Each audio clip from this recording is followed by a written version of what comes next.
बाढीले केही पनि लागेन थिएन है।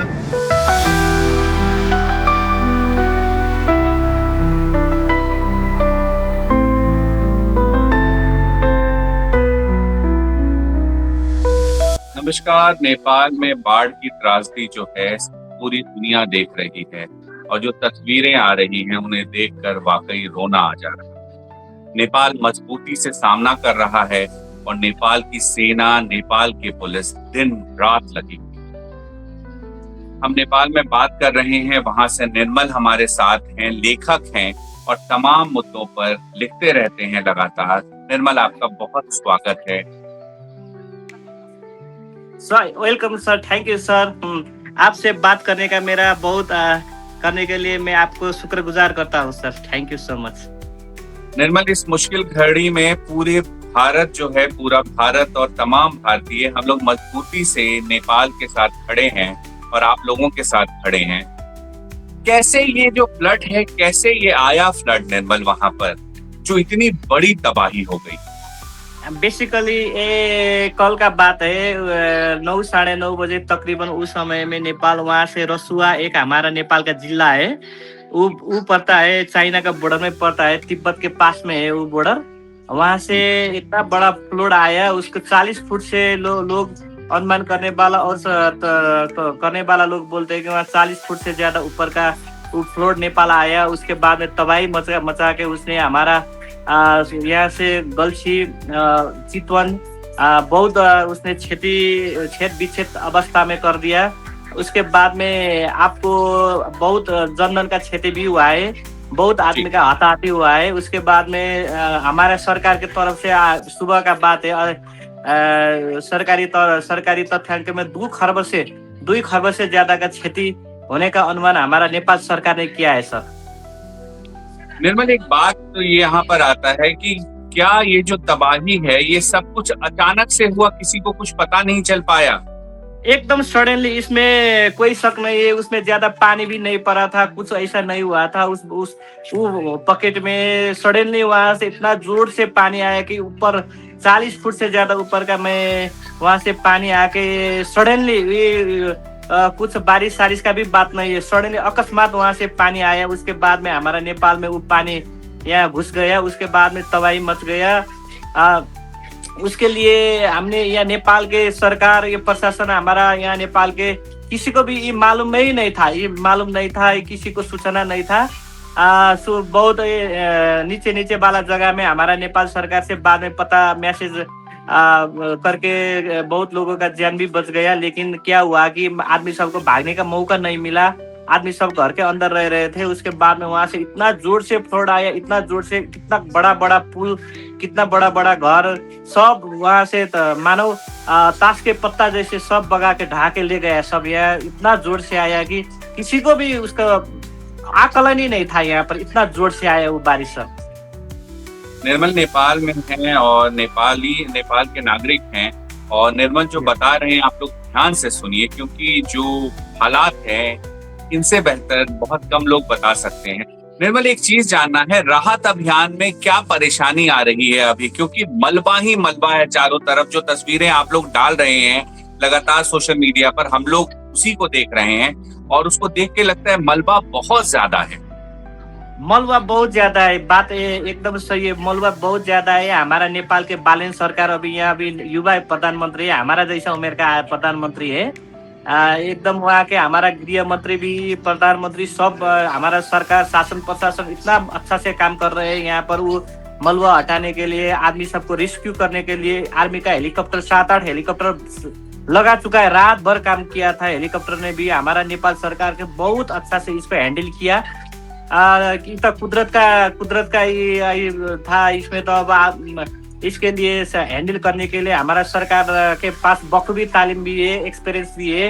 हमारा सरकार पहला भी 2072 साल के भूकंप में भी, नेपाली 2072 साल के भूकंप में भी यहाँ इतना बड़ा यहाँ अर्थक्वेक आया था, भूकंप आया था 7.8 रिक्टर का, उसका भी अनुभव था। बाद में फिर ऐसा नेपाल में होता रहता है, इसीलिए हमारा नेपाल का एकदम वेल मैनेजमेंट से किया रेस्क्यू। मलबा तो बहुत है यहाँ पर, मलबा है। आपको इधर उधर ऐसे देखने में लगता है खंडहर जैसा भूमि हो गया है।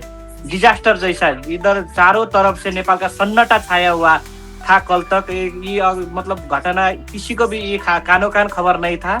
इसीलिए इस खबर को ऐसा होने के बाद भी हमारा नेपाल सरकार ने, बालेन सरकार ने, गृह मंत्री सुदन गुरुङ ने रात भर उसको जागरण होके उसको काम किया, इतना अच्छा काम किया, हैंडल किया। काम चालू है, रेस्क्यू का काम चालू है। नेपाल सरकार अभी नया सरकार है, इसने भी बहुत अच्छा तरह से इसको हैंडल किया है। सब उम्र में अभी कच्चा उम्र का है, लेकिन इतना ज्यादा एक्सपीरियंस तो नहीं है हमारा नेपाल सरकार में अभी जितना भी कैबिनेट बना है। लेकिन उसके बाद भी हमारा शासन प्रशासन का बहुत बड़ा अनुभव है, इसीलिए शासन प्रशासन ने इसको हैंडल किया। हमारा आर्मी ने भी, नेपाल का आर्मी ने भी उसको बखूबी से काम किया सर। बिल्कुल। एक सवाल है कि बहुत सारे हमारे देश के लोग भी लापता हैं अभी नेपाल में, बाकी दूसरे देशों के भी बड़ी संख्या में लोग लापता हैं। क्या कोई खबर ऐसी आ रही है कि वो सुरक्षित हैं या नहीं है? कैसे पता चलना? क्या अभी जल्दबाजी हो गई या बहुत मुश्किल है अभी बता पाना? मैं सडनली कुछ मिनट पहला देखा था आपका वहाँ पर विदेश मंत्रालय से, भारतीय विदेश मंत्रालय से एक सूचना जारी किया था, एडवाइजरी। वहाँ पर मैंने कुछ 300-350 से ज्यादा गुम हो गया है, यहाँ पर बाढ़ में खो गया है, ऐसा मैं देखा था रिपोर्ट में। वो दूसरा वहाँ पर तो इतना बड़ा हाइड्रो पावर, बड़ा प्रोजेक्ट, उसके बाद में आपको बड़ा बैंक में काम करने वाला लोग, प्रोजेक्ट इतना बड़ा वहाँ पर 200 से 300 मेगावाट के 8, मेरे अनुमान में 7-8 वहाँ पर हाइड्रो पावर भी है सर। उसको सबको वहाँ से तबाह, मतलब बाढ़ी सब तबाह करके ले गया। भारतीय लोग सब भी हमारा नेपाल में तो जगह मिलते हैं सर। मैं आपको ये बता दूं, हमारा नेपाल में और नेपाल और भारत रोटी बेटी का संबंध है। हमारा कल्चर भी सेम है, हमारा संस्कृति, रीति रिवाज सब कुछ हमारा सेम टू सेम है। और नेपाल के लोग भी भारत में कितना कहाँ जगह मतलब काम करते हैं, भारत के लोग भी नेपाल में काम करते हैं। इसीलिए मैं देखता हूँ गाँव के अंदर तक भारतीय हमारा एकदम भाई जैसा बन के रहते, काम करते हैं। बहुत अच्छा संबंध है। 300-350 से ज्यादा भारतीय लोग अभी इस डिजास्टर में वो गुम हो गया। मैं भी ऐसा अभी सडनली न्यूज देखा हूँ जस्ट। लेकिन इतना यह भयावह स्थिति नेपाली लोग और विदेशी लोग भी, टूरिस्ट एरिया भी है वहाँ पर। आपको बॉर्डर है, चाइना बॉर्डर है, उसके बाद मेनी कंट्री दे पीपुल लिव दियर। ऐसा गुम हो, ऐसा मेरे को जानकारी में प्राप्त हुआ है सर, क्योंकि मैं फॉलो करता हूँ, देखता हूँ। मेरा अभी जस्ट जानकारी प्राप्त हुआ है। अब हमारा नेपाल के तो कितना लोग सर, कितना लोग बताइए, कितना लोग सब ऐसे लगता है सब। उसमें देखते हो तो जो डिजास्टर हुआ एरिया में देखते हैं तो अभी बाद में सब ये हुआ तो लाश, चारों तरफ लाश ही लाश देखते हैं, कैसे आदमी सबको। बहुत दुख का बात है। लेकिन सर हम लोग अच्छा दुआ करते हैं कि ज्यादा से ज्यादा क्षति न हो, ये दुआ करते हैं सर। बिल्कुल, इस दुख में हम लोग सब शामिल हैं आपके साथ में। निर्मल, एक बात पूछना था, क्या वाकई हिमालय का जो रीजन है उसके साथ छेड़खानी बहुत ज्यादा बढ़ा है क्या?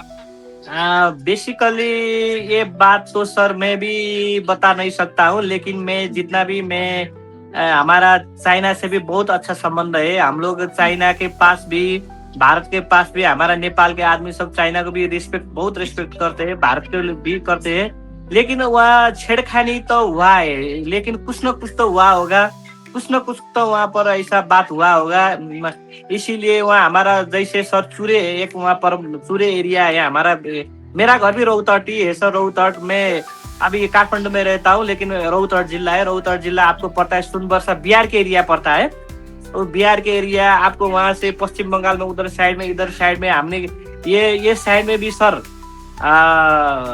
मेरा ज्यादा मालूम है। लेकिन इस साइड में मैं इतना नहीं गया हूँ, इसीलिए मैं देखता हूँ, लिखता हूँ, पढ़ता हूँ तो मैं समझ में आता हूँ कि इतना ज्यादा ऐसा कुछ बात तो नहीं था सर। उम्मीद करनी चाहिए कि जल्द से जल्द हालात सामान्य हो और वाकई वहाँ काम हो रहा है। और निर्मल, आप लोग पूरी दुनिया को इसी तरह बताते रहिए क्या चल रहा है, कैसे चल रहा है, जिससे हम लोग को भी सूचना मिलती रहे। और हम कोशिश करेंगे फिर आपको कल आपसे बात करने की, और इस मुद्दे पर कि कहाँ तक हालात कितना अभी सुधरा है और क्या क्या जरूरतें हैं जो वहां पर जो चीजें होनी चाहिए। निर्मल, बहुत बहुत शुक्रिया आपका। हम फिर कोशिश करेंगे आपको कल एक बार परेशान करने की, और जो बाढ़ की जो विभीषिका है, जो प्राकृतिक आपदा है, इसके बाद जो हालात है नेपाल में, उसे समझने की। बहुत बहुत धन्यवाद निर्मल, अपना वक्त निकालने के लिए। शुक्रिया। धन्यवाद सर, धन्यवाद सर।